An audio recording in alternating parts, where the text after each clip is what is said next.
Kabut turun perlahan dari lereng Lawu, menutupi jalur bebatuan yang sepi. Di antara desir angin yang membawa aroma daun basah, seorang pemuda berdiri termenung di tepi jurang kecil. Jagatwira namanya, seorang penjaga pos pendakian yang lebih sering berbicara dengan angin daripada dengan manusia. Sejak kecil, Jagatwira dibesarkan oleh kakeknya, seorang pertapa tua yang dikenal dengan sebutan Ki Lelana, di sebuah rumah kayu yang terpencil di kaki Lawu. Kakeknya sering berkata, gunung ini bukan sekadar tumpukan batu dan tanah.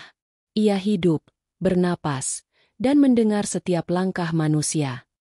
Kata-kata itu melekat dalam benak Jagatwira, meski ia tak sepenuhnya memahami maknanya, sampai hari itu tiba.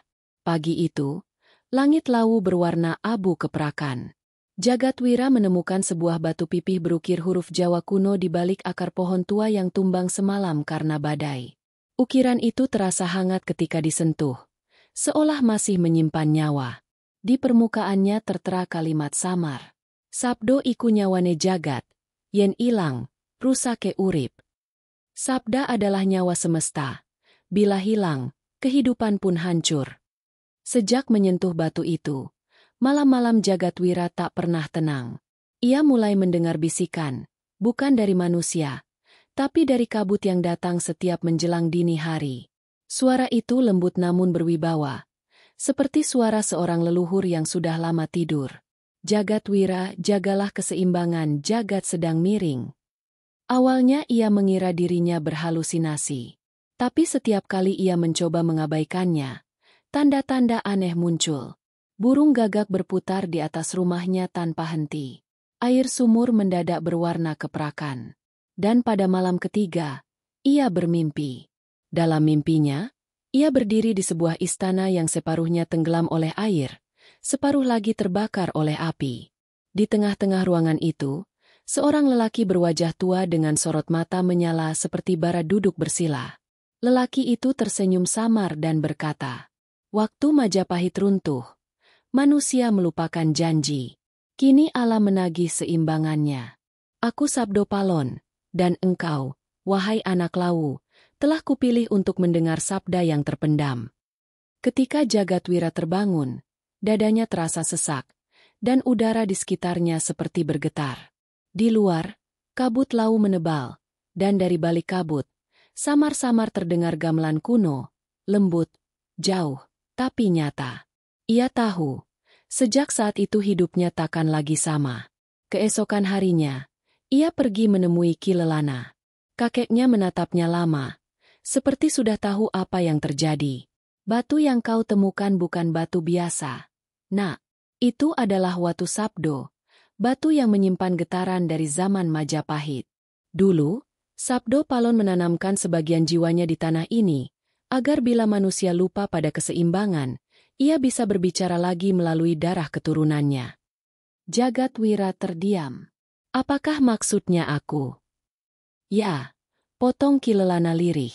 "Kau adalah jembatan antara manusia dan alam. Tapi ingat, menanggung sabda bukan kehormatan, itu beban." Sejak saat itu, Jagatwira mulai menjalani perubahan. Ia bisa merasakan getar bumi sebelum hujan turun. Ia tahu kapan angin akan membawa badai. Bahkan pepohonan di sekitar pondoknya seperti berbisik tiap kali ia lewat. Namun bersamaan dengan itu, ia juga mulai melihat bayangan, sosok-sosok kabur berpakaian kuno yang berjalan di antara kabut. Suatu malam, Sabdo Palon kembali muncul dalam mimpinya. Kali ini lebih jelas, dengan pakaian putih keperakan dan tongkat kayu berukir naga. Ia menunjuk ke arah barat, ke lembah di bawah Lawu. Di sanalah keseimbangan mulai miring. Air dipaksa tunduk, tanah dipaksa menyerah. "Kau harus turun, sebelum sabda menjadi amarah." Dan dengan itu, perjalanan Jagatwira pun dimulai. Perjalanan untuk memahami arti keseimbangan, untuk mengenali batas antara dunia manusia dan dunia para penjaga. Ia tidak tahu bahwa langkah pertamanya akan menuntunnya ke rahasia besar, bahwa Sabdo Palon bukan sekadar roh, tapi simbol kesadaran bumi yang bangkit ketika manusia lupa cara berterima kasih pada alam. Kabut Lawu pun kembali menutup pandangan, dan di tengah sunyi yang mencekam, terdengar lagi bisikan lembut itu. Sabda bukan hanya suara, tapi keseimbangan antara hidup dan mati. Kabut masih setia menyelimuti lereng Lawu ketika Jagadwira menuruni jalur menuju lembah barat. Di bawah sana, hamparan ladang kentang dan kebun teh terbentang, tapi di balik keindahan itu, ia merasakan sesuatu yang tak beres, hawa yang berat, seolah bumi sedang menahan napas. Suara air sungai gemericik pelan, tapi tak menenangkan. Ada gema samar dari masa lalu yang menyelinap di antara desiran angin. Langkah Jagadwira membawanya ke sebuah padang lapang di mana hanya tersisa batu-batu hitam, berlumut, dan hangus. Ki Lelana pernah berkata bahwa tempat ini dahulu adalah paseban senjata Majapahit, tempat para empu menempa keris sakti dengan doa dan tapa. Kini, yang tersisa hanyalah tanah retak dan aroma besi tua. Jagadwira berlutut dan meletakkan tangannya di atas tanah. Seketika, bumi bergetar pelan, dan dalam sekejap, dunia di sekelilingnya berubah. Ia tak lagi berdiri di abad ini. Di depan matanya, benteng besar menjulang, bendera merah emas berkibar di angin panas. Serdadu Majapahit berlarian, memanggul senjata, sementara langit di atas mereka merah seperti luka. Dentuman logam bertemu logam, jerit manusia dan suara kuda bercampur menjadi simfoni kehancuran. Di antara kekacauan itu, muncul sosok berjubah putih, Sabdo Palon. Sorot matanya seperti bara api yang tak padam. Ia berdiri di atas reruntuhan. Suaranya menggema ke seluruh medan. Wahai para raja yang buta oleh kuasa, lihatlah, alam yang dulu kau jaga kini kau bakar dengan keserakahanmu sendiri. Janji kepada bumi telah kau langgar. Dan ketika janji itu mati, Majapahit pun ikut mati. Jagadwira menyaksikan dengan ngeri. Ia melihat raja dan prajurit saling berebut tahta. Tanah yang dulu subur menjadi padang kering, dan sungai berubah warna menjadi merah darah. Dari langit, datang hujan abu yang tak pernah berhenti. Dalam pemandangan itu, Sabdo Palon berdiri tegak. Tangan kanannya terangkat ke langit, tangan kirinya menekan bumi. Seimbang harus ditegakkan, suaranya bergetar. Bila manusia tak mau menjaga, maka alam yang akan menuntutnya. Tiba-tiba, bumi di bawah Majapahit terbelah. Sungai Bengawan Solo meluap seperti naga marah, gunung-gunung menghembuskan asap hitam, dan kota emas itu tenggelam dalam lautan api. Suara gemuruh itu begitu keras hingga Jagadwira menjerit. Lalu semuanya hilang. Ia kembali berdiri di padang batu hangus yang sama. Nafasnya terengah, matanya basah. Tapi di antara batu-batu itu kini muncul bayangan samar. Arwah para prajurit Majapahit berjalan tanpa arah. Wajah mereka hampa, membawa senjata yang sudah patah. Mereka berbaris menuju hutan, lalu lenyap di antara kabut. Jagadwira gemetar. Ia tahu, itu bukan ilusi. Itu kenangan tanah, yang disimpan selama berabad-abad dan baru kini dibangkitkan. Sabdo Palon tidak sekadar legenda, bisiknya. Ia adalah ingatan bumi. Dari arah belakang, angin tiba-tiba bertiup dingin. Jagadwira menoleh, dan melihat sosok bayangan berjubah putih berdiri di antara kabut, memancarkan cahaya keperakan samar. Suara lembut tapi tegas menggema di telinganya.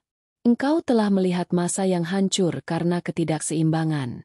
Kini, lihatlah masa yang akan datang bila manusia tak berubah. Bayangan itu menunjuk ke barat. Seketika langit di atas Lawu berganti, tampak gedung-gedung tinggi, jalan-jalan penuh kendaraan, sungai-sungai kering, dan manusia berjalan tanpa menatap langit. Alam terlihat seperti tubuh besar yang kehilangan nyawa. Majapahit telah mati karena keserakahan, dan kini anak cucunya mengulang dosa yang sama, ujar suara itu. Sabdaku dulu ditinggalkan, kini sabda itu mencari wadah baru. Engkaulah wadah itu, Jagadwira. Suara itu lenyap, tapi gema kalimat terakhirnya masih terasa menancap di dada. Jagadwira jatuh bersimpuh. Air matanya mengalir, bukan karena takut, tapi karena sadar betapa kecilnya manusia dibandingkan kesadaran alam yang dijaga Sabdo Palon. Ia menengadah ke langit, memohon agar diberi petunjuk. Tiba-tiba, dari celah awan, muncul sekilas cahaya lembut seperti garis emas. Dari sinar itu, turun 3 bulir daun yang berputar perlahan sebelum jatuh ke tanah di depan kakinya. Daun waru, daun randu, dan daun beringin. Ki Lelana pernah berkata, 3 daun itu adalah simbol 3 unsur keseimbangan, manusia, bumi, dan langit. Jika salah satunya layu, seluruh jagat akan pincang. Jagatwira menggenggam daun-daun itu dengan hati bergetar. Ia tahu ini bukan sekadar tanda. Ini adalah panggilan untuk bertindak. Ia kembali ke pondoknya dengan tubuh lelah tapi hati menyala. Saat malam turun, ia menulis di dinding rumah dengan arang. Sabda adalah nyawa jagat. Jika hilang, rusaklah hidup. Kalimat yang sama dengan yang terukir di batu. Tapi kini ia memahaminya sepenuhnya, bahwa manusia bukan penguasa alam, melainkan bagian kecil dari keseimbangannya. Di luar, angin lawu berdesir lembut membawa bau dupa dan bunyi gamelan samar. Dan di kejauhan, Sabdo Palon tertawa pelan, bukan tawa kemenangan, tapi tawa seorang guru yang akhirnya menemukan muridnya. Sejak malam itu, hidup Jagatwira berubah arah sepenuhnya.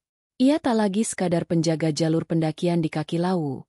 Ia mulai menjadi pendengar setia bagi bumi yang berbisik. Setiap embusan angin, gemerisik daun, hingga gerak hewan-hewan di hutan, semua terasa memiliki bahasa sendiri yang perlahan ia pahami. Namun bersamaan dengan kesadaran itu, datang pula rasa berat, seperti ada ribuan jiwa yang menumpang di pundaknya. Pagi itu, Jagatwira duduk bersila di depan rumah kayunya, menghadap ke timur di mana matahari baru menembus kabut tipis.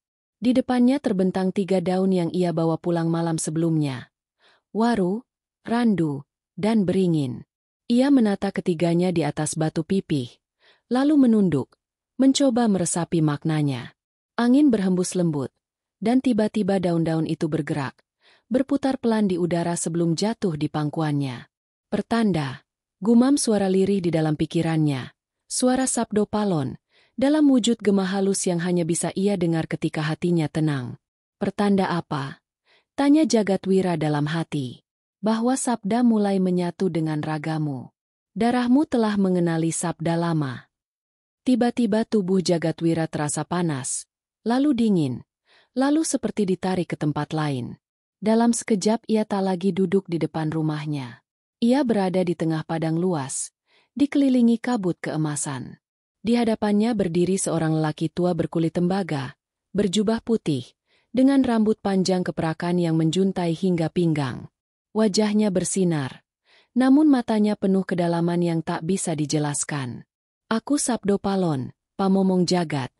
Katanya tanpa suara, hanya gerakan bibir, namun maknanya langsung menembus ke dalam dada. Jagatwira menunduk gemetar. Apakah benar aku yang kau pilih? Bukan aku yang memilih, jawab sosok itu tenang. Tapi bumi. Setiap 1000 tahun, bumi memilih wadah baru untuk menjaga keseimbangannya. Dahulu aku manusia seperti engkau, lalu menjadi sabda. Kini, sabda itu mencari tubuh baru untuk berdiam sementara. Jagatwira terdiam, mencoba mencerna kalimat itu. Apakah aku akan menjadi dirimu? Sabdo Palon tersenyum tipis. Tidak, engkau akan tetap menjadi Jagatwira. Tapi dalam dirimu akan hidup sebagian pamomong, penuntun yang menjaga seimbangnya unsur. Ia mengangkat tangannya, dan dari ujung jarinya memancar cahaya lembut. 3 cahaya itu, hijau, biru, dan merah, melayang masuk ke dada Jagatwira. Seketika tubuhnya menggigil. Ia melihat kilasan gambar-gambar aneh, hutan terbakar, laut meluap, manusia berteriak ketakutan. Lalu suara bumi mengaum seperti binatang terluka.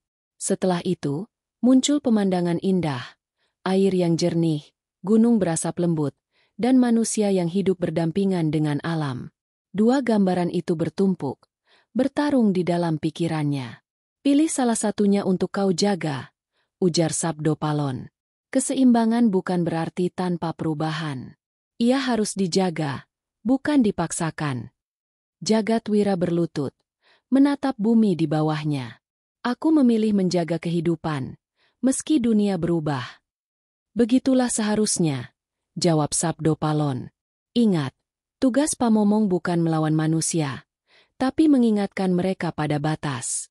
Bila manusia melupakan alam, maka Pamomong akan bicara lewat amarah bumi. Seketika kilat menyambar langit kabut itu. Sabdo Palon menatapnya lama. Lalu perlahan sosoknya memudar. Waktumu belum tiba, Jagatwira. Tapi tanda-tandanya sudah dekat. Saat bumi menangis, sabda akan menuntunmu. Ia terbangun dengan tubuh basah oleh keringat. Matahari sudah tinggi, tapi udara di sekitarnya seperti bergetar. Dari kejauhan, ia mendengar suara seperti gemuruh lembut dari perut bumi. Ia bangkit, memandang Gunung Lawu yang menjulang di timur, dan merasakan sesuatu berdenyut dari dalam tanah. Seekor elang melintas di langit, menukik rendah seolah memberi salam. Menjelang sore, Ki Lelana datang dengan wajah murung. Ia membawa kabar bahwa di lembah bawah, Sungai Bengawan Kecil mulai mengering meski musim hujan belum berakhir. Air enggan mengalir, kata kakeknya lirih. Tanda bumi sedang sakit. Jagatwira terdiam. Ia tahu ini bukan peristiwa biasa. Ia menatap mata Ki Lelana dan melihat ketakutan yang jarang terlihat pada lelaki tua itu. Kau sudah mulai mendengar sabda, bukan? Tanya sang kakek. Jagatwira hanya mengangguk. Kalau begitu, dengarkan baik-baik. Alam sedang mencari keseimbangannya kembali, dan manusia yang lupa akan ditelan oleh amarahnya sendiri. Malam turun cepat, dan laut tampak lebih gelap dari biasanya. Di dalam rumah, Jagatwira menatap batu sabdo yang masih bersinar redup di altar kecil. Dari batu itu, muncul bisikan halus.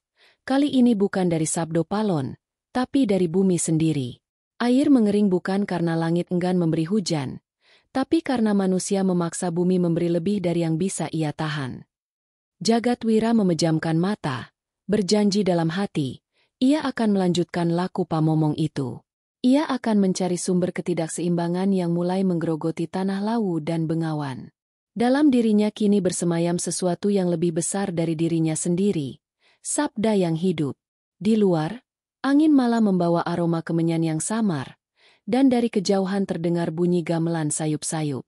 Sabdo Palon telah tiada, tapi suaranya kini bernafas lewat tubuh Jagatwira, titisan sang Pamomong baru Nusantara. Malam turun tanpa suara di lereng Lawu.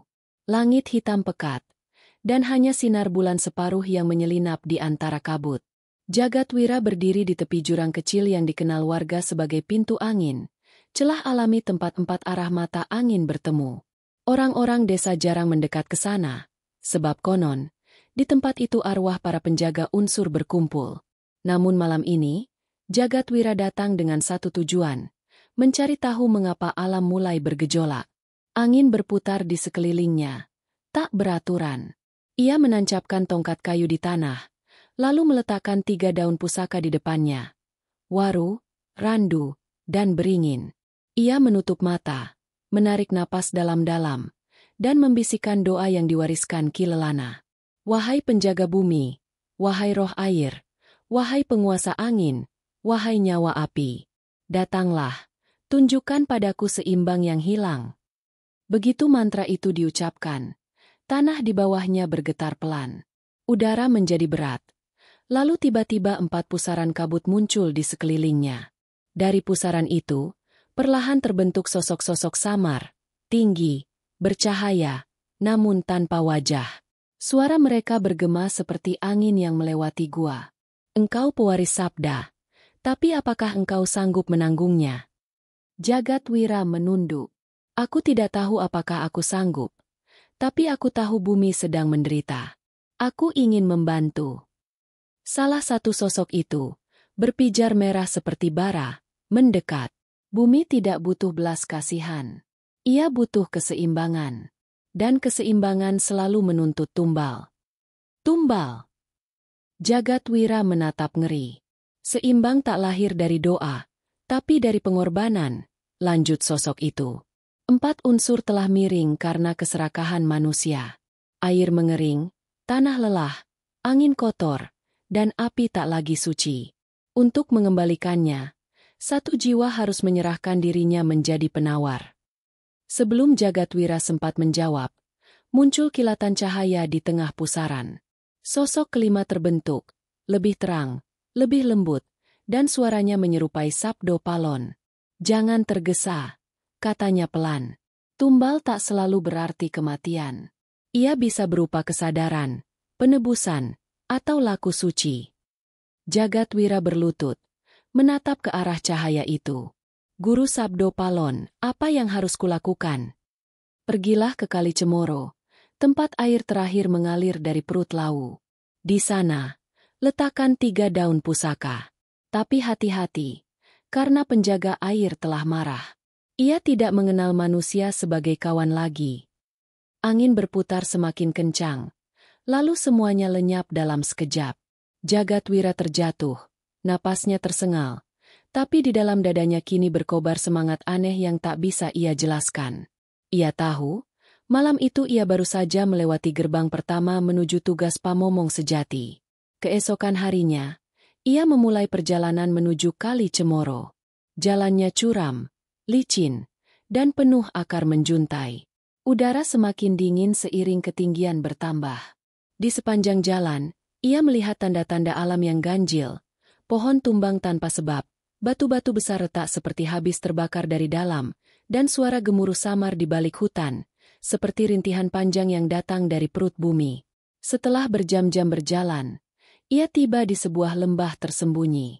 Di sana mengalir sungai kecil. Airnya jernih tapi berkilau aneh seperti kaca. Ia berlutut di tepi sungai itu, menatap bayangannya sendiri. Tiba-tiba, permukaan air bergetar, dan dari dalamnya muncul wajah besar berwarna biru kehijauan. Wajah seorang perempuan tua dengan mata berair namun tajam. Aku adalah Ratu Bengawan, penjaga unsur air, katanya dengan suara gemuruh. Air adalah darah bumi. Tapi manusia menumpahkan racun ke dalam nadiku. Mengapa aku harus memaafkan mereka? Jagatwira menunduk dalam, menahan rasa takut. Aku tak meminta maaf atas nama manusia. Ratu, aku datang untuk mengembalikan seimbang yang rusak. Ratu Bengawan memandangi 3 daun yang ia bawa. Daun waru untuk manusia, randu untuk langit, dan beringin untuk bumi. Tapi ketiganya takkan berarti tanpa satu hal. Apakah itu? Keikhlasan untuk menyerahkan sesuatu yang paling kau cintai. Jagatwira tertegun. Ia teringat Ki Lelana, satu-satunya keluarga yang ia punya. Ia sadar, mungkin itulah yang dimaksud, kehilangan yang menguji batin. Ia menunduk. Air matanya menetes ke sungai. Air itu tiba-tiba berpendar biru, menyatu dengan arus. Ratu Bengawan tersenyum tipis. Kau telah memberi, maka air akan kembali mengalir. Arus sungai mendadak deras, membawa aroma tanah basah. Dari dasar air, muncul batu kristal kecil yang berkilau lembut. Ini Watu Tirta, lambang kesucian air. Simpanlah, sebab kau akan membutuhkannya saat unsur berikutnya menuntut haknya. Ketika Jagatwira menggenggam batu itu, ia merasa seolah seluruh bumi bernafas lagi. Angin lembut berhembus di sekelilingnya, membawa pesan yang hanya bisa didengar oleh mereka yang seimbang di antara 2 dunia. Laku pamomong baru saja dimulai. Bisik suara Sabdo Palon dalam hatinya. Setelah air, kau akan menghadapi amarah tanah. Jagatwira berdiri perlahan. Langit di atas lembah memudar ke jingga. Ia tahu, perjalanan berikutnya akan lebih berat, karena alam tak akan berhenti menuntut keadilan. Dan di setiap langkahnya, sabda kuno terus bergaung dalam batinnya. Keseimbangan bukan milik manusia, tapi manusia hanyalah tamu di rumah alam. Senja mulai menua di lereng barat Lawu. Langit berwarna merah tembaga, dan suara serangga menggema dari hutan.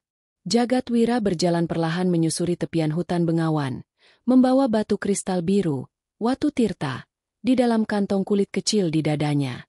Sejak pertemuannya dengan Ratu Bengawan, air di lembah Cemoro kembali mengalir.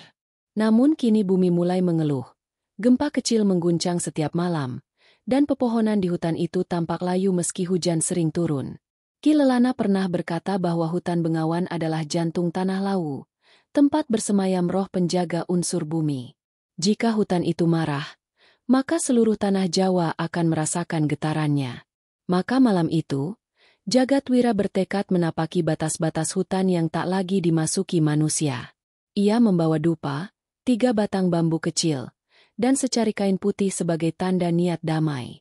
Begitu melangkah ke dalam hutan, suasana berubah drastis. Udara menjadi tebal. Aroma tanah basah bercampur dengan bau anyir yang aneh. Setiap langkahnya menimbulkan gema pelan, seolah tanah mengeluh di bawah telapak kakinya. Burung-burung sunyi, dan hanya angin yang bersuara, lirih seperti bisikan ratusan lidah. Jagadwira berhenti di depan pohon beringin besar yang akarnya menjalar ke tanah seperti ular tidur. Disinilah, menurut legenda, bersemayam Batara Banaspati, roh tanah yang menjadi penjaga keseimbangan unsur bumi. Ia menyalakan dupa, menunduk, lalu membaca doa. Wahai penjaga tanah, dengarlah niat anak manusia yang datang dengan rendah hati. Aku tak membawa senjata, hanya sabda dan kesetiaan. Namun tanah di bawahnya mendadak retak. Dari celahnya muncul asap tebal, dan dari dalam asap itu perlahan muncul sosok besar berwarna merah tanah. Matanya menyala hijau, tubuhnya penuh lumut dan akar yang menggeliat hidup. Suaranya berat seperti suara gunung runtuh. Manusia datang lagi dengan janji yang sama. Janji yang dulu dilanggar Majapahit dan kini dilanggar anak cucunya. Jagadwira menunduk dalam. Aku tidak datang membawa janji, tapi penyesalan. Aku ingin memulihkan apa yang rusak. Batara Banaspati menggeram. Pemulihan butuh keseimbangan. Tapi keseimbangan berarti keadilan. Di mana keadilan bagi tanah yang terus digali? Di mana keadilan bagi hutan yang dibakar? Suara itu menggema, membuat pepohonan berguncang. Tanah terangkat seperti gelombang laut. Akar-akar mencambuk udara. Jagadwira terlempar ke belakang. Tubuhnya terbanting di tanah. Ia menjerit menahan sakit. Tapi kemudian Watu Tirta di dadanya berpendar lembut, memancarkan cahaya biru yang menenangkan. Cahaya itu menembus tanah, meredakan amukan sesaat. Dari balik gemuruh, suara sabdo palon terdengar dalam pikirannya. Jagadwira, ingatlah, keseimbangan bukan pertempuran. Hentikan dengan rasa, bukan dengan kekuatan. Jagadwira menarik napas panjang, lalu menancapkan tongkat bambunya ke tanah. Ia menunduk dan menempelkan keningnya ke bumi. Wahai Banaspati, aku bukan musuhmu. Aku bagian darimu. Jika manusia telah membuat tanah ini menderita, biarlah rasa sakit itu mengalir juga kepadaku. Seketika tubuhnya bergetar hebat. Ia merasakan panas luar biasa menjalar dari tanah ke dalam darahnya. Dalam kesakitan itu, ia melihat kilasan. Manusia menebang hutan tanpa restu, menggali tambang hingga perut bumi berdarah, dan menumpuk kekayaan dari tulang tanah yang terkoyak. Ia ingin menjerit, tapi lidahnya keluh. Air matanya jatuh ke tanah, membentuk genangan kecil. Perlahan, tanah berhenti bergetar. Akar-akar yang semula mengamuk mulai melunak, menggeliat pelan lalu tenggelam kembali ke bumi. Sosok Batara Banaspati menatapnya lama. Matanya tak lagi merah, tapi berpendar lembut seperti batu giok. Engkau bukan seperti manusia lain, katanya dengan suara dalam. Kau tak datang untuk meminta, tapi untuk merasakan. Itulah hakikat pamomong, menanggung luka bumi seperti luka sendiri. Jagadwira terkulai lemah, namun hatinya hangat. Ia tahu, amarah tanah telah reda. Batara Banaspati menunduk, lalu menancapkan jarinya ke tanah. Dari situ, muncul sebongkah batu hitam berukir halus. Ini Watu Bumi, saudara dari Watu Tirta. Simpanlah. Kelak, kedua batu itu akan menjadi jembatan antara unsur air dan tanah. Sebelum lenyap, Banaspati menatap Jagadwira sekali lagi. Ingat, anak manusia. Setelah air dan tanah berdamai, giliran angin akan menuntut haknya. Dan angin tak mengenal ampun. Ketika sosok itu menghilang, hujan turun perlahan. Tapi bukan hujan biasa. Tetesannya jernih, beraroma tanah segar, seperti air suci dari awal dunia. Hutan bengawan berdesir hidup kembali. Burung-burung keluar dari sarang, dan suara jangkrik menggema lagi. Jagadwira terduduk lama di bawah beringin. Di tangannya kini ada dua batu, biru dan hitam. Dua simbol keseimbangan yang sudah ia jaga dengan rasa sakit dan kesetiaan. Ia menatap langit yang mulai terang di timur, dan di antara sinar kilat yang jauh, ia seolah melihat bayangan Sabdo Palon tersenyum samar. Langkahmu benar, Jagatwira. Tapi ingat, seimbang bukan berarti tenang. Kadang keseimbangan hadir lewat badai. Dan di balik bayangan itu, dari arah barat, ia mendengar suara gemuruh aneh, seperti napas panjang yang disertai amukan tak kasat mata. Angin mulai berubah arah. Tanda bahwa penjaga berikutnya telah bangun. Malam turun dengan angin dingin dari puncak Lawu. Jagatwira duduk di tepi jurang Watu Tumpang, menatap lembah yang diselimuti kabut putih. Di tangan kirinya, ia menggenggam Watu Tirta yang berpendar biru lembut. Di tangan kanan, watu bumi yang gelap seperti bara padam. Dua batu itu kini terasa berdenyut bersamaan, tanda bahwa keseimbangan air dan tanah mulai menyatu. Namun di sela hembusan angin, Jagatwira mendengar bisikan aneh. Suara itu seperti datang dari ribuan arah, menggema lembut namun menusuk hati. Manusia, sampai kapan kau berpura-pura memahami alam? Jagatwira menatap sekeliling. Tak ada siapa-siapa. Tapi debu di udara berputar membentuk pusaran. Dan dari pusaran itu muncul sosok tinggi berwarna keperakan. Rambutnya seperti kabut. Matanya berkilau bening. Dialah Dewi Angin, penguasa ruang antara langit dan bumi, penjaga napas kehidupan. Jagatwira, katanya. Suaranya bergaung lembut tapi tajam. Kau telah menenangkan air dan tanah. Tapi tanpa angin, semua akan mati. Aku datang bukan untuk diuji, tapi untuk menimbang hatimu. Jagatwira berdiri tegak. Aku datang bukan untuk menantang, Dewi. Aku datang membawa sabda yang ingin memulihkan dunia. Dewi Angin tersenyum tipis, tapi senyum itu bagai sembilu. Sabda? Kau bicara tentang sabda manusia? Sabda yang dulu menghancurkan tatanan bumi ketika Majapahit menolak wahyu terakhir dari Sabdo Palon? Kau pikir sabda bisa menambal apa yang sudah retak? Ia mengangkat tangannya, dan tiba-tiba angin berputar keras. Pohon-pohon di lereng menunduk, debu beterbangan, bahkan batu-batu terangkat melayang di udara. Jagatwira berpegangan pada tongkatnya, tapi angin itu seperti menembus tubuhnya. Di telinganya, ratusan suara berbisik bersamaan, suara manusia yang marah, serakah, menangis, tertawa, memuja, mengutuk. Semua bercampur menjadi badai bunyi yang tak tertahankan. Inilah sabda manusia, ujar Dewi Angin. Tak ada keseimbangan, hanya kebisingan yang ingin menang sendiri. Jagatwira menutup matanya. Ia ingat pesan Kilelana, bahwa sabda sejati bukan yang diucapkan lidah, melainkan yang dipahami oleh semesta. Maka ia berlutut, meletakkan dua batu itu di tanah, dan memejamkan mata lebih dalam.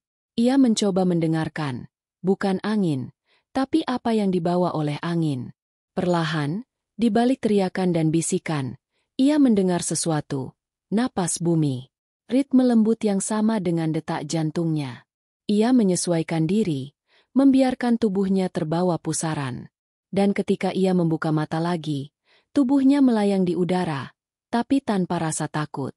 Angin kini memeluknya, bukan melawan. Dewi Angin, katanya pelan. Aku tak ingin membungkam suara manusia. Aku ingin mengembalikan harmoni di antara mereka, agar sabda manusia tak memerintah alam, tapi berdialog dengannya. Seketika pusaran angin berhenti. Udara menjadi hening. Kabut yang menutupi lembah terbelah perlahan, memperlihatkan sinar rembulan yang jatuh ke permukaan tanah. Dewi Angin menatapnya dengan mata yang kini lembut. Engkau memahami inti dari sabda itu. Sabdo Palon dulu mengajarkan bahwa keseimbangan lahir bukan dari kekuasaan, tapi dari penerimaan. Ia melangkah mendekat. Rambut kabutnya berayun menyentuh wajah Jagatwira. Tapi hati manusia sulit menerima. Mereka ingin menaklukkan, bukan memahami. Dan karena itulah, sabda dunia terbelah. Ada sabda yang menghidupkan, dan sabda yang menghancurkan. Kau harus memilih di sisi mana berdiri. Jagatwira menatap dua batu di tanah, biru dan hitam. Dua warna yang berbeda, namun kini tampak berpijar bersamaan. Ia menutup matanya, lalu menempelkan telapak tangan di dada. Jika harus memilih, aku memilih berada di tengah, di antara air dan tanah, di antara cahaya dan bayangan. Di sanalah hidup seimbang. Angin berhenti total. Lalu, dari langit, turun cahaya putih yang membungkus tubuh Jagadwira. Batu-batu itu melayang, berputar mengelilinginya, dan dari pertemuan keduanya muncul cahaya ketiga, berwarna keemasan, hangat, namun kuat. Dewi Angin menatapnya dengan penuh haru. Engkau telah memanggil sabda tengah, inti dari keseimbangan. Tapi ingat, sabda ini hanya bisa bertahan jika engkau rela kehilangan suara sendiri. Jagadwira menatapnya bingung. Kehilangan suara? Dewi Angin tersenyum samar. Sabdo Palon kehilangan suaranya ketika manusia berhenti mendengarkan. Agar dunia tetap seimbang, akan ada yang harus diam agar yang lain bisa berbicara. Seketika, angin kembali berembus lembut. Tubuh Dewi Angin perlahan memudar, berubah menjadi kabut tipis yang naik ke langit. Sebelum menghilang, suaranya terdengar lagi. Jagadwira, perjalananmu belum selesai. Setelah angin, tinggal satu unsur tersisa, api. Di sanalah semua sabda akan diuji. Apakah lahir untuk membakar, atau untuk menerangi? Ketika kabut lenyap, Jagadwira berdiri sendirian di tepi jurang. Ia mencoba berbicara, tapi tak ada suara keluar dari mulutnya. Lidahnya kaku, suaranya lenyap. Ia terdiam, tapi justru di dalam keheningan itu, ia mendengar lebih banyak dari sebelumnya. Desir daun, detak tanah, dan bisikan lembut Sabdo Palon di angin malam. Sekarang engkau tahu, nak, sabda sejati lahir dari diam. Dan di kejauhan, di kaki lawu yang mulai berkilau cahaya merah, tanda unsur terakhir mulai bangkit, api yang akan menguji sabda dan jiwa. Kabut yang menutupi puncak lawu kini menguap, tergantikan oleh hawa panas yang memancar dari lembah timur. Di sanalah, di dasar kawah tua yang dikenal sebagai Pawon Jagat, unsur terakhir bersemayam, api purba, lambang kehendak dan kehancuran.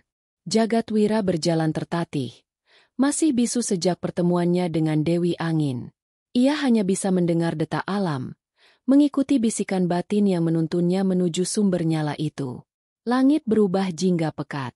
Asap belerang menari di udara, dan tanah bergetar setiap kali langkahnya berpijak. Udara begitu panas hingga napas terasa terbakar.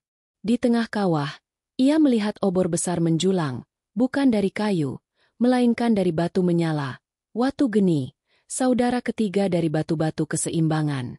Namun api itu bukan nyala biasa.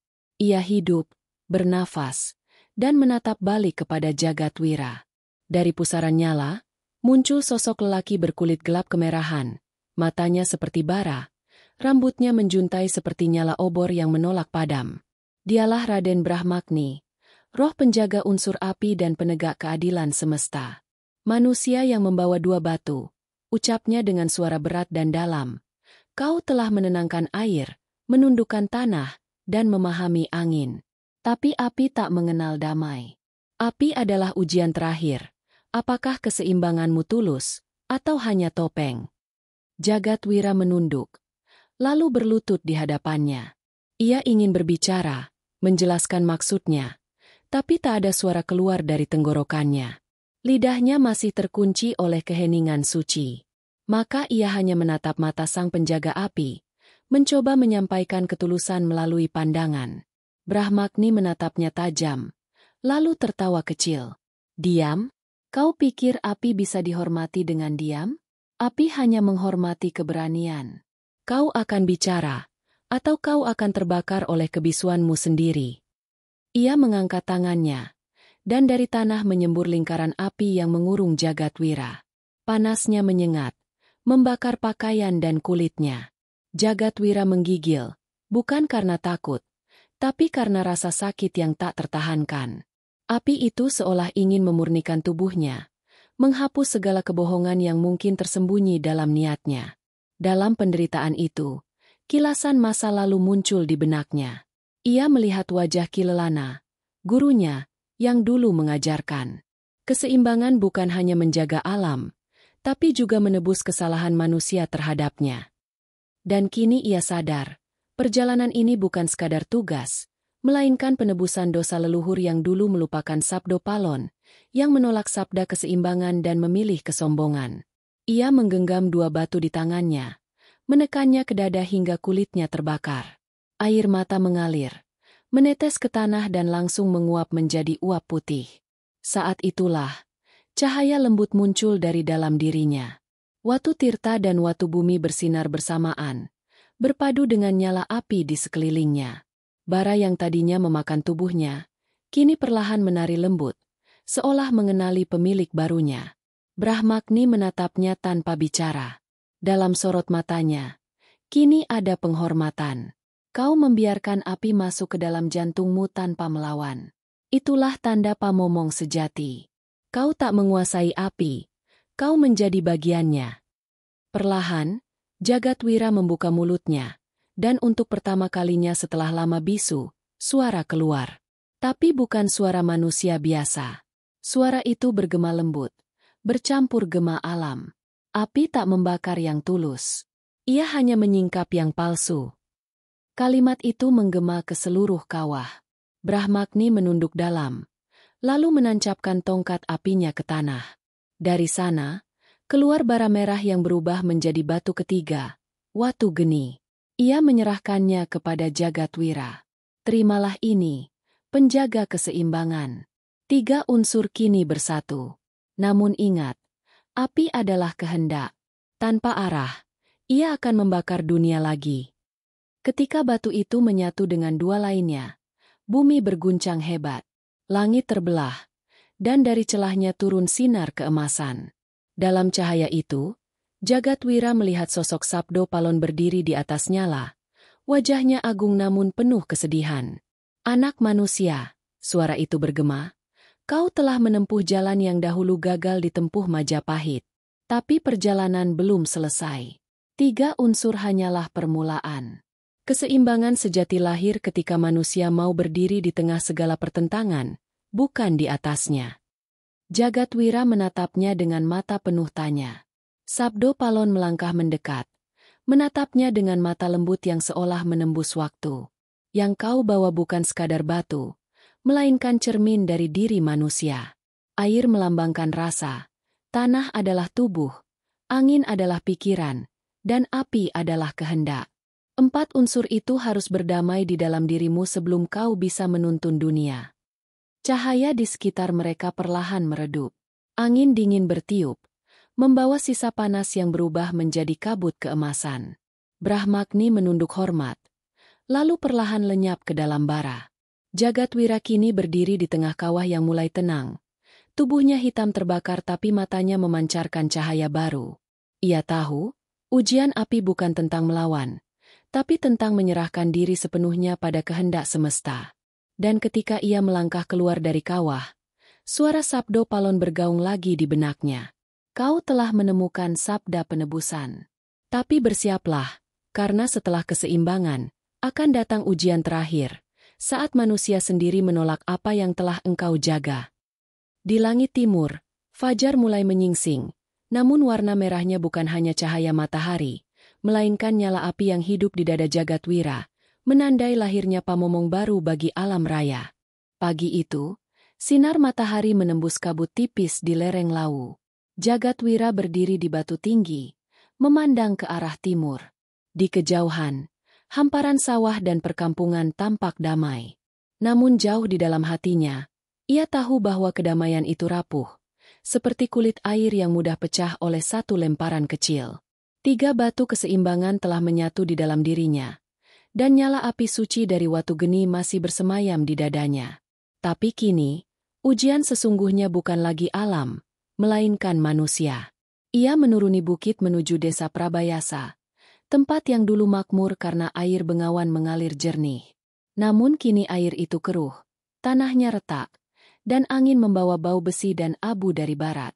Di tepi desa, berdiri menara batu tinggi bertuliskan huruf-huruf asing, dibangun oleh para pedagang dan bangsawan baru yang datang membawa kemajuan. Mereka menggali tanah untuk logam, menebang hutan untuk jalan, dan menantang para penjaga lama dengan ilmu dan alat. Jagadwira berjalan di antara mereka, menyamar sebagai pengembara bisu. Penduduk memandangnya heran, sebagian mencibir. Di tengah lapangan, seorang pria berjas hitam berdiri di atas mimbar kayu. Suaranya lantang memecah udara. Dulu kita percaya pada roh dan sabda. Tapi lihatlah, sabda tak bisa memberi makan. Alam bisa dikendalikan dengan ilmu dan mesin. Keseimbangan itu hanya cerita orang tua. Orang-orang bersorak. Mereka sudah lama lelah menunggu pertolongan dari langit. Sementara perut mereka kosong. Pria itu bernama Raden Widyasena. Bangsawan muda yang berilmu tinggi tapi berjiwa congkak. Ia percaya bahwa manusia dilahirkan untuk menguasai alam, bukan dijaga olehnya. Jagadwira menatapnya lama. Di mata Widyasena, ia melihat nyala yang sama seperti api lawu, namun tanpa kendali. Nyala ambisi yang membakar tanpa arah. Ia ingin mendekat, ingin berbicara, tapi suaranya telah ia serahkan pada Sabdo Palon. Maka ia menulis di tanah dengan abu. Alam tidak menolak ilmu, tapi ilmu tanpa jiwa akan membunuh bumi. Widyasena membaca tulisan itu, lalu tertawa. Kau bisu, orang gunung? Kalau kau bijak, buktikan bahwa sabdamu bisa menghentikan badai logam ini. Ia memerintahkan para pekerja menyalakan mesin raksasa di pinggir hutan. Gigi-gigi besinya berputar, menggali tanah hingga bergetar. Burung-burung beterbangan panik, air bengawan berubah keruh, dan langit yang tadi cerah mendadak gelap. Jagadwira menatap ke atas. Awan berputar membentuk pusaran hitam, tanda ketidakseimbangan mulai tumbuh. Ia menutup mata, lalu menyentuh tanah dengan telapak tangan. Getaran halus mengalir melalui tubuhnya, menghubungkan kembali air, tanah, angin, dan api yang telah ia satukan. Ia tak berbicara, karena sabda sejati tak memerlukan suara. Dari ujung jari-jarinya, muncul cahaya lembut keemasan yang merambat ke tanah, menjalar ke arah mesin-mesin itu. Sekejap kemudian, roda besi berhenti berputar. Bukan karena rusak, tapi karena akar-akar pohon di bawah tanah menggeliat hidup, membelitnya erat. Air dari bengawan memancar deras, menenggelamkan lubang galian. Angin berputar kencang, meniup debu dan asap ke langit, memadamkan bara di tungku-tungku. Semua terjadi dalam keheningan yang agung. Orang-orang berteriak ketakutan. Widyasena terjatuh dari mimbar. Matanya membelalak melihat keajaiban itu. Ini sihir, katanya dengan nada marah bercampur gentar. Ia mencabut keris dari pinggangnya dan menuding Jagadwira. Kau menghalangi masa depan. Kau ingin membawa kami kembali ke zaman batu. Jagadwira hanya menatapnya. Mata tenang seperti air. Ia menunduk, mengambil segenggam tanah, lalu menaburkannya ke udara. Dari tanah itu muncul kilatan cahaya yang membentuk bayangan besar di langit. Sosok Sabdo Palon, tegak di antara awan, berselimut cahaya. Suara bergemuruh, dalam dan mengguncang dada. Manusia yang lupa asalnya akan kehilangan masa depannya. Keseimbangan bukan berarti mundur, tapi kembali ke pusat, ke tempat di mana rasa dan ilmu berjalan beriring. Widyasena gemetar, tapi amarahnya menelan ketakutannya. Ia berlari menyerang Jagadwira dengan keris menyala merah. Namun sebelum bilah itu menyentuh tubuhnya, angin berhenti total. Waktu seakan membeku. Dari dada Jagadwira, cahaya emas menyala, dan tubuh Widyasena terpental, terhempas ke tanah. Kerisnya patah dua. Engkau belum musnah, anak manusia. Suara Sabdo Palon menggema lagi. Masih ada harapan bagimu, jika kau mau mendengar diam. Langit perlahan cerah kembali. Angin berhembus lembut, dan air bengawan kembali mengalir jernih. Tapi sebagian besar manusia yang menyaksikan peristiwa itu justru menatap dengan kebingungan dan ketakutan. Mereka berbisik, dia penyihir bukan manusia. Jagadwira menunduk. Ia tahu, apa yang ditakuti manusia seringkali bukan kegelapan, melainkan cahaya yang belum mereka pahami. Ia melangkah pergi, meninggalkan desa yang masih dipenuhi suara riuh ketidakpercayaan. Di punggungnya, Bayangan Sabdo Palon perlahan memudar, hanya menyisakan bisikan halus di telinganya. Kau telah menanam benih keseimbangan. Tapi ingat, setiap benih akan tumbuh bersama bayangannya sendiri. Dari timur akan datang ujian terakhir, ketika manusia memilih antara cahaya dan api. Jagatwira menatap ufuk timur. Cahaya matahari di sana tampak aneh, terlalu merah, terlalu panas. Seolah di balik fajar, sudah menunggu senja yang baru. Langit di atas Gunung Lawu berubah pucat kekuningan, seperti lembar kain tua yang direndam cahaya senja. Jagatwira berjalan seorang diri di jalan berbatu menuju puncak hening, tempat konon Sabdo Palon pernah menghilang 5 abad silam. Angin bertiup perlahan, membawa suara lonceng bambu dan aroma bunga liar yang tumbuh di sela batu. Di dadanya, 3 batu keseimbangan berdenyut lembut. Watu Tirta, Watu Bumi, dan Watu Geni, menyatu menjadi cahaya keemasan yang menembus kulit dan urat nadi. Namun hatinya gundah. Ia telah melihat bagaimana manusia menyambut keseimbangan dengan ketakutan. Desa Prabayasa tak lagi menyanjungnya, bahkan mulai memburu namanya. Di bawah lembah, cerita tentang orang bisu dari gunung berubah menjadi dongeng tentang penyihir yang menantang dunia baru. Dan ia tahu, bila manusia menolak keseimbangan, maka alam akan menagihnya dengan caranya sendiri. Ketika ia tiba di tepi kawah Lawu, langit mendadak bergetar. Cahaya merah dari timur menyala seperti darah. Lalu muncul gelombang panas yang menyapu hutan. Gunung-gunung di kejauhan seolah berteriak. Dan dari arah utara terlihat lidah api menjulang tinggi. Pabrik dan menara besi yang dibangun oleh manusia kini meledak satu persatu. Tanah menolak dibelah. Angin menolak diarahkan. Alam bangkit melawan. Jagatwira berdiri di tengah gemuruh itu. Jubahnya berkibar keras. Ia tahu inilah saat yang telah diramalkan oleh Sabdo Palon, ketika keseimbangan terakhir hanya bisa dijaga dengan pengorbanan. Ia memejamkan mata, mengingat semua unsur yang pernah ia temui.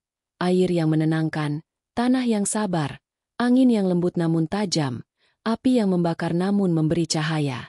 Semua berputar di dalam pikirannya seperti pusaran mandala, membentuk satu titik pusat.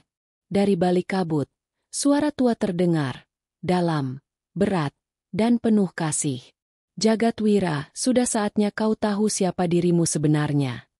Kabut terbuka, dan dari dalamnya muncul sosok Sabdo Palon. Wajahnya bersinar lembut. Matanya menatap jauh ke dasar jiwa. Tubuhnya tidak sepenuhnya manusia, tidak pula roh, melainkan seperti cahaya yang meniru bentuk manusia. Jagatwira berlutut, menunduk dalam-dalam, sementara air mata jatuh tanpa suara. Guru, katanya lirih, aku telah berusaha menjaga sabda itu.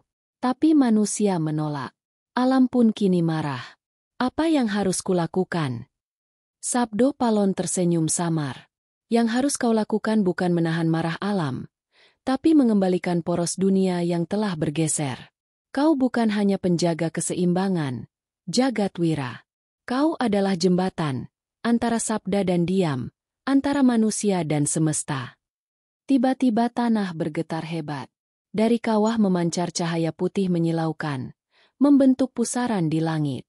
Suara petir bersahutan, dan di antara kilat itu, muncul bayangan manusia yang melawan alam. Mereka menggali, menebang, membakar. Dunia berputar kacau. Sabdo Palon memandang Jagatwira dengan mata sendu. Dulu aku mencoba menjaga keseimbangan dengan kata-kata. Tapi kata-kataku ditolak. Kini keseimbangan hanya bisa ditegakkan lewat pengorbanan. Ia mendekat, menyentuh dada Jagatwira, tepat di tempat cahaya 3 batu berpijar. Cahaya itu bukan milikmu. Itu adalah sabda yang dulu hilang bersamaku.